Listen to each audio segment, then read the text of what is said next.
There are closed-door sessions this week in Washington as U.S. President Barack Obama seeks advice on a strategy for Afghanistan. But the views of some officials are already well known. We need to reverse the current trends, and time does matter. Waiting does not prolong a favorable outcome. Welcome to Stratfor. I'm Marla Dial. As the anniversary of the U.S. invasion approaches, the debate over a strategy for the war in Afghanistan has been reaching a crescendo.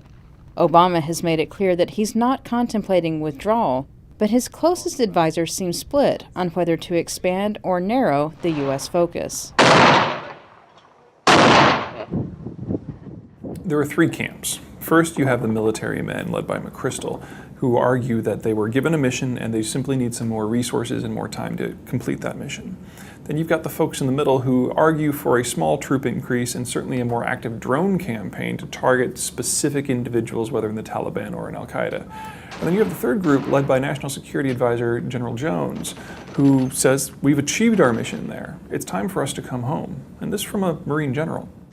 And now, here's Colin Chapman with news from North Korea. China's Premier Wen Jiabao was never likely to go home from his trip to North Korea empty-handed.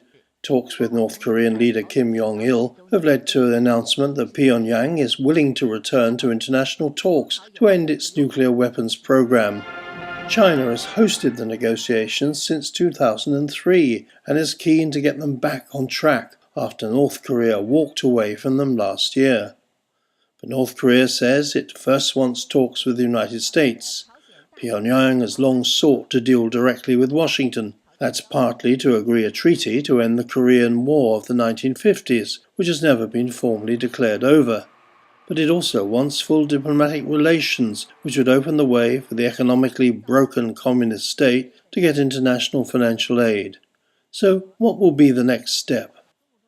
The North Koreans have been running this kind of game for a very long time. So they will restart the talks, they will offer certain concessions, usually of things that they've already built up in the more recent times. So they return to the status quo, they gain time, they gain some money, they gain some fuel, and they keep their nuclear weapons.